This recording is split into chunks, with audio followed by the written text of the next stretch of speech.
they talk today about polarization. The 60s were just the same. Anytime you have two people in the room, you're going to have a disagreement about something. The 60s, a time framed by a few key events, but with the legacy of one of the most divisive decades in history.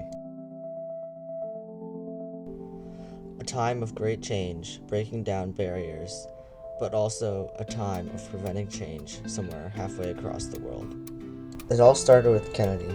Kennedy was elected in the year of 1961, and his New Frontier was the most ambitious presidential agenda since the New Deal.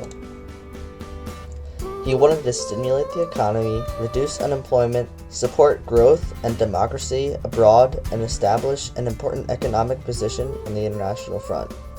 While some may remember him for the Cuban Missile Crisis and the Bay of Pigs invasion, he inspired citizens to take on challenges and asked, "Ask not what your country can do for you. Ask what you can do for your country." Sadly, he was assassinated in 1963 and his vice president Lyndon B. Johnson was sworn in. Lyndon B. Johnson was elected over Barry Goldwater by the largest margin in history in 1964. That same year, he declares war on poverty. He wanted to eradicate poverty, integrate women and minorities to stimulate the economy, and also win the war in Vietnam. In 1965, he created Medicare and Medicaid to help those in poverty and the elderly. However, he is mostly remembered for his involvement in the Vietnam War.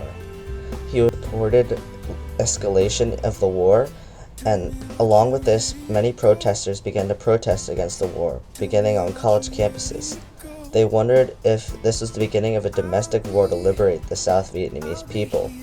In 1964, the Gulf of Tonkin incident led to the Gulf of Tonkin Resolution, in which Lyndon B. Johnson was given the power to send U.S. troops away to Vietnam.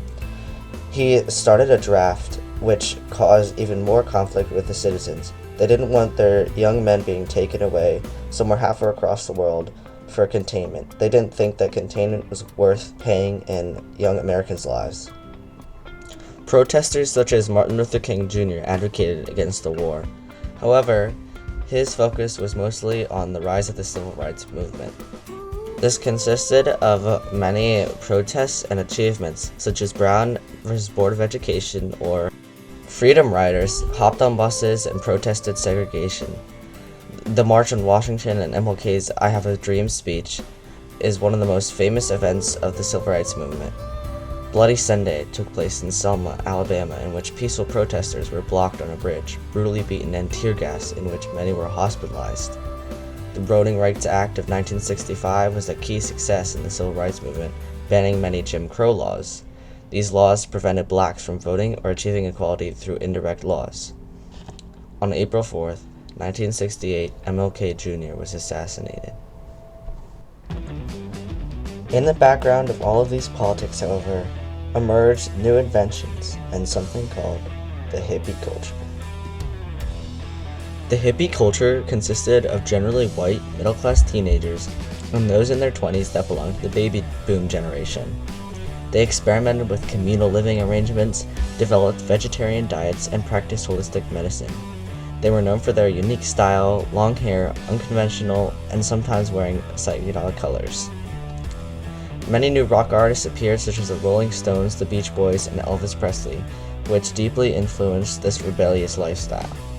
Folk and rock music were integrated into the hippie culture, and they advocated peace and love.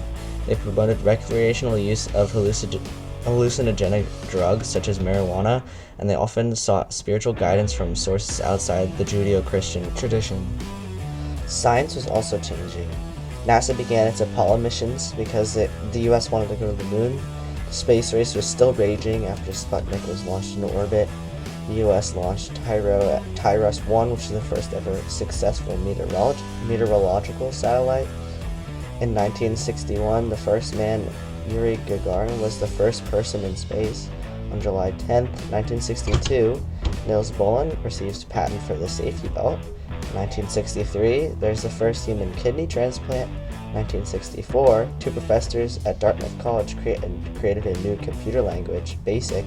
The handheld pocket calculator was invented by Texas Instruments in 1966, and in 1967 the first human-to-human heart transplant was performed, and in 1968 the computer mouse was invented. With background knowledge of the 60s, it is time to further enhance our understanding of this impactful decade through personal experiences from my grandfather, Frank Bolkus. To the Navy, they guaranteed me I could go to Class A music school, and after boot camp.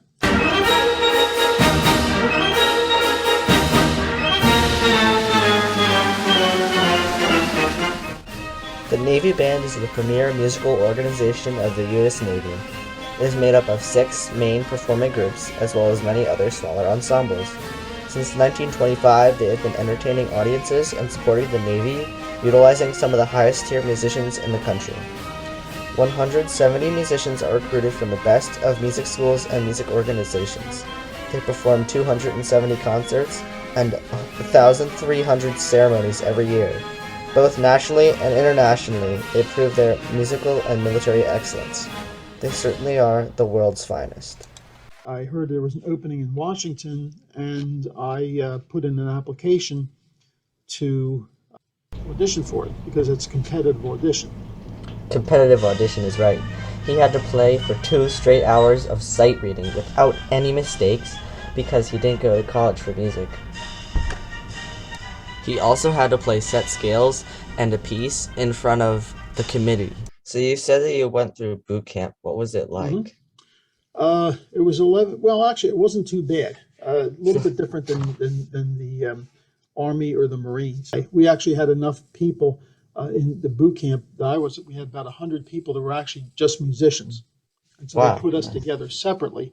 So it wasn't quite as bad as some of the physical training that some of the other people had.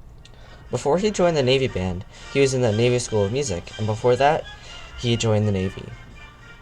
He was in the Navy School of Music in 1967, and when a vacancy occurred in Washington, he accepted and went there to perform. He loved the Navy Band and didn't know at the time, but it was considered the best professional band in the world. He loved to perform great music with some of the world's best musicians. His schedule would include weekly concerts in Washington, military ceremonies, concert tours around the country, special functions at the White House, and funerals at Arlington Cemetery. In the concert band, he played flute and piccolo, and in the ceremonial band, he played alto saxophone. He experienced many amazing things, such as watching Nixon and the Prime Minister of Israel walk out of a helicopter together in front of the White House. Being in the Navy Band during the Vietnam War ought to have changed his opinion on it, right? Not much difference than it was before I went in. I mean, in those days, a lot of the younger people, because they were getting drafted, didn't want to go. Yeah. And they were against the war. Some of the older people said, no, we really need to do that. And they were in favor. I was sort of in the middle, probably towards, we probably should be doing something, but there was a lot of information hidden from everybody until 20 years after the war was over, which really, at that time, almost everybody agreed we should have never been in there. In July of 1959, the first U.S. soldiers were killed in Vietnam. The Viet Cong, or Communist supporters in South Vietnam, fought Diem's security forces supported by the U.S. military and CIA. In August 1964, the U.S. got further involved in the war when DRV torpedo boats attacked 2 U.S. destroyers, thus triggering the draft and more protests against the war. Since the war was not popular to begin with, the draft added even more tension. Young men fled to Canada to escape the draft. They were called draft dodgers. But Frank avoided the draft through the Navy Band, which is rarely spoken of because it was so select.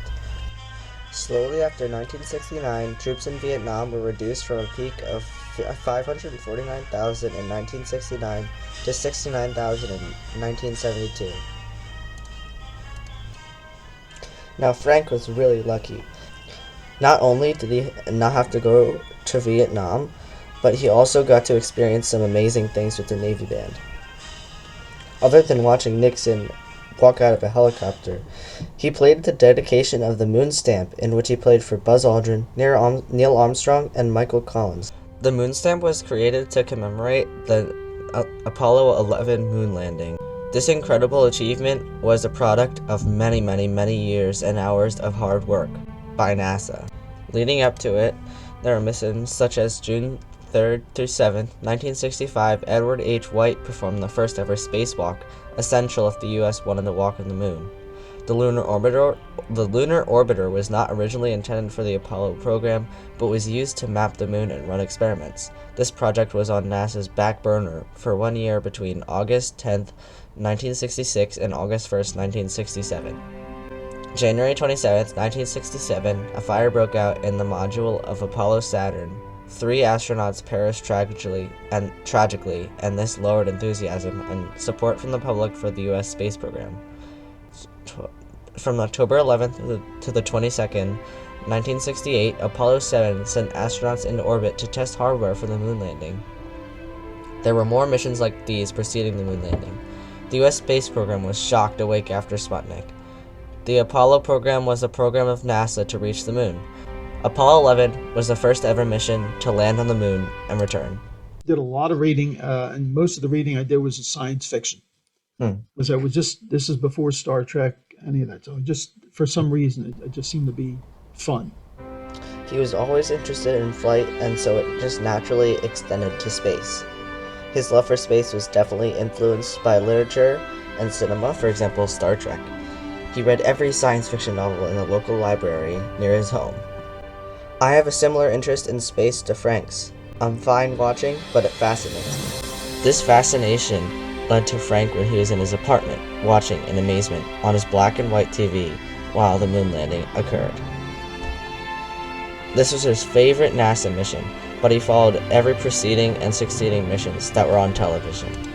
Certainly this was done in reaction to the space race, but could another motive be that the Vietnam War had taken away some people's patriotism? My pride in the country was pretty strong already to begin with. My father was in the 101st Airborne Division. He was over in Germany when they invaded Hitler's hideout and D-Day and all that sort of stuff. And he got shot up several times. That's one of the reasons he didn't have a long life, because they had carried all his shrapnel, and he died at the age of 45. The fact that he would, when you listen to that, you watch that Band of Brothers thing that was recorded on PBS a bunch of years ago. That's his story. Actually, that's the what do you call that? That was Company E, and he was in Company F of the same thing. They traveled together. And the fact that when I watched this thing, I want to cry because in fact I did cry because it's a horrible, horrible story. But that what they went through, and so I always had we were raised almost military style, and I always had a certain more pride for the country than maybe a lot of people. This brings up an interesting point. A lot of people already had pride in the country, but that just shows how controversial the Vietnam War was. And there must have been another reason why the U.S. did it other than the space race. It was also to further science. Not every great feat has to be in reaction to war. While the evidence is certainly stacked up against them, flat earthers are still persistent that the moon landing was fake. Well, it's a lot of nonsense. First of all, it would have cost them more to try to fake it than real. And I mean, we've seen missiles, we've seen rockets go up. People can watch these in telescopes. There's actually footprints on the moon. If you have a really strong telescope, you can actually tell me if you have a really strong telescope, you actually see the footprints that are still there, because they don't have here you have wind. Because there's no atmosphere. Like so and they have a flag planted on there. There's probably, if you look, I wouldn't be a bit surprised if you found an old beat up car on there too at some point. I mean, they got some of the equipment that they've left. So it's not hard to believe that they could land a man there. The hard thing for me would be to believe that you could find volunteers that want to do that. It's people like these that define our country and the decade of the 1960s. It's those that risk their lives overseas and out of Earth's atmosphere. It's those defending peace and equality, and those redefining the way that we can live. But most important of all, it's those that remember.